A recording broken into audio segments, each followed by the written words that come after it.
Halo, selamat siang. Perkenalkan, nama saya Ana Deliarsi Kapitan, NPM 3123008. Di sini saya akan menjelaskan materi tentang linguistik umum terkait dengan fonologi, morfologi, sintaksis, dan sematik. Yang pertama, fonologi. Fonologi adalah salah satu cabang linguistik yang mempelajari sistem bunyi atau fonem dalam bahasa. Yang pertama, eksposisi fonologi. Eksposisi fonologi melibatkan pemaparan secara mendalam mengenai sistem bunyi dalam suatu bahasa. Yang kedua, klasifikasi fonologi. Klasifikasi fonologi dibagi atas beberapa. Yang pertama, bunyi berdasarkan ada tidaknya. Yang kedua, bunyi berdasarkan sumber suara. Yang ketiga, bunyi berdasarkan lama bunyi diucapkan. Yang keempat, bunyi berdasarkan keahliannya. Yang kelima, bunyi berdasarkan segmentasinya. Yang ketiga, proses fonologi. Proses fonologi melibatkan perubahan bunyi yang terjadi dalam suatu bahasa. Ini mencakup asimilasi, disimilasi, elisi, metatesis, dan delatesi. Yang keempat, konstruksi fonologi. Konstruksi fonologi melibatkan analisis dan pemodelan sistem bunyi dalam suatu bahasa.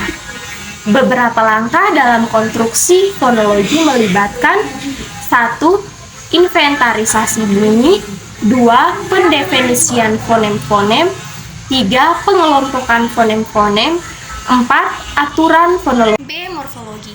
Morfologi adalah cabang linguistik yang mempelajari struktur dan pembentukan kata dalam suatu bahasa. Ini mencakup analisis morfem, unit terkecil yang memiliki makna, serta aturan-aturan yang mengatur cara morfem-morfem itu dikombinasikan untuk membentuk kata-kata. Morfologi memeriksa prefiks, sufiks, dan akar kata dan infiks untuk memahami bagaimana kata-kata dibentuk dan dianalisis dalam konteks linguistik. 1. Proses morfologi.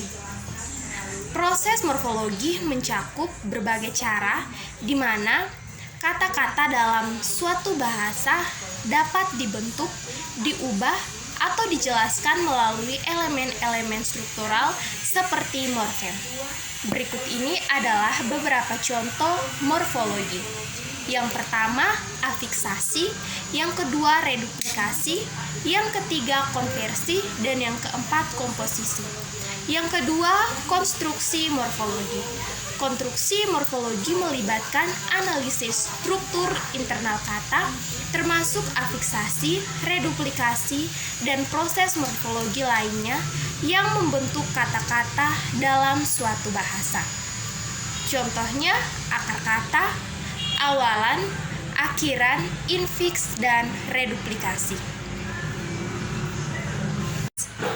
Sintaksis adalah cabang ilmu linguistik yang mempelajari struktur, hubungan, dan urutan kata dalam pengelompokan kalimat.